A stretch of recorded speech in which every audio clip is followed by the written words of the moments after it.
It was exciting to get in. Outcome wasn't great, but it's exciting to get in the game and lead the team down the field. You feel like you understand the offense in and out. I do, yeah, and I mean just being able to get in the groove too, that helps. Coach Dooley being let go, what were your emotions like, your feelings? Of course, committed to him.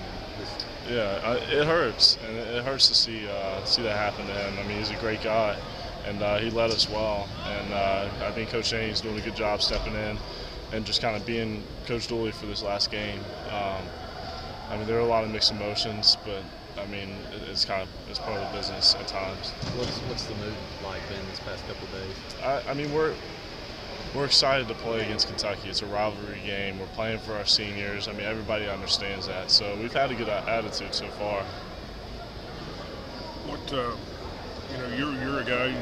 The quarterback of the future is kind of the tag. I think a lot of people have for you, and the future is kind of uncertain right now. How do you put that in perspective? I mean, you just have to go in, day out, and work and compete. And this will be a big off season for us. Considering we're bringing in a bunch of new freshmen, and we're going to miss some of these seniors on our team. So this will be a big offseason for us. As a quarterback, are you at all apprehensive that there's different systems and different quarterbacks for different systems? Are you a little bit apprehensive about if they bring in some guy that runs some different system or something? Yeah, I mean, well, right now Coach Saney's still our offense coordinator, so I mean that's good. And no matter who they bring, I hope I can fit their system and be able to do what they ask me to do. Just talk about your development this year. How have you seen yourself develop? We haven't got to see it a lot, but I know you have. Yeah, I think it was the South Carolina game. They kind of told me, "Hey, look, get ready. You might have a chance to play, whatever." I think from that week on, I took a little bit better aspect mentally going into the weeks of practice, and just try to work on my game and work on the mental side of things. Were you coming into the year? What did you like, or during the off season? What did you identify you needed to get better at? Foot speed, my throwing motion a little bit, and just development within the offensive system too. And how do you feel you addressed all those things? I think I addressed foot speed and arm, like motion or whatever, throughout the offseason, throwing with the guys 7-on-7, player-led things, and it's hard to improve. I think Tim Tebow's been working on it for 4 or 5 years, so it's hard to work on. But the mental side is always developing, and I think that started from day one when we lost to Kentucky last year. The arm thing. Tell me about that. The motion. What's that all about? I just trying to get a little bit quicker motion, trying to get the ball out a little bit faster. But I mean that makes a big difference. But it's hard, right? It is. It's hard to work on, and it's hard to improve. And are you there? Not where I want to be. Yeah. Justin, who are like some NFL quarterbacks that you watch that have really quick releases? You hear about Phillip Rivers a lot. I know he's unorthodox, but that's unorthodox, but he gets it out quick. Is that one that you look at? Him, I think Tom Brady is a great example. He brings the whole package. He's got great feet, great arm motion too. Peyton Manning as well. All three of those guys. Drew Brees as well. We watch a lot of Drew Brees. So. And how long are you at this level before you realize that half a second on the release of footwork is a big deal? Right now, you can tell a little bit of a difference from where I was last year to this year, but I think it's a combination of feet along with the arm motion. Talk about last Saturday night. How much preparation time did you have that you were, getting ready to go in? We hadn't really talked about it. It was kind of under the table that there was always a chance, but we never really discussed. I never got any reps with ones or anything, so it was kind of throw me in there. So. Well, like that night, how much time did you have?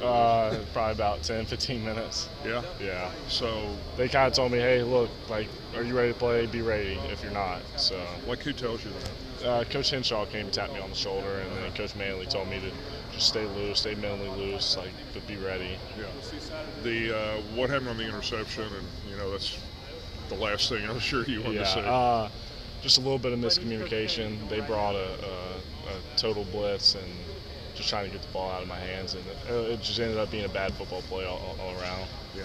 Just reflect on the night, though, how the whole night went for you. I thought I did pretty well going in there. The second drive I got in after the interception, we went down the field and kicked the field goal before the half. But, I mean, losing 41-18 or however the score was, that hurts, especially to Vandy. Yeah. They say Tyler will start Saturday.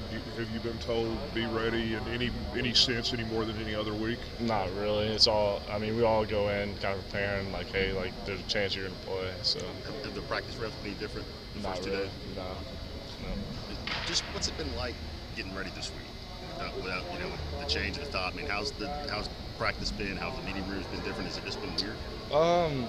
It's weird not having that voice around the head guy, but I think Coach Shane's done a good job. And we had a team meeting yesterday morning, and he fires up a little bit. So I mean, I think he's going to do a good job stepping in.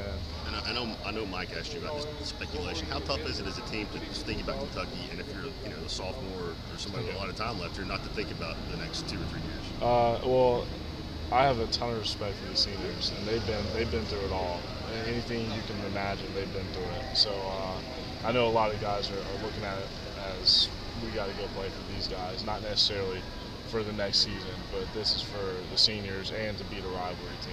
How tough has this year been? Because I would imagine in the locker room, but the fans, I know, and the media, leaving the Georgia Dome after the NC State game, the sense was there that this was definitely going to be a different kind of year. I would imagine you guys felt it too. Yeah, we did, and I mean, losing 38-35 to South Carolina and losing 4 overtimes to Missouri, that hurts. And I think any one of these, if any one of these games, the Florida game, if it had gone differently, I think we would be sitting here definitely going to a bowl, at least. So it's a little frustrating to reflect back on that. Was there any one point in the season where you felt like, and it's running out? I mean, time's running out.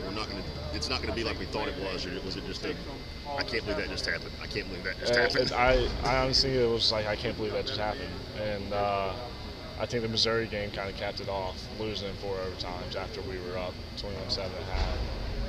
With all that's going on, I normally wouldn't even ask about the Kentucky game, but the way it went last year, is there any special incentive for payback or just not to look that bad again or whatever? I mean, we don't want that outcome again, and I mean it was kind of embarrassing last year how we played and the way we conducted ourselves. So we just can't look for that again.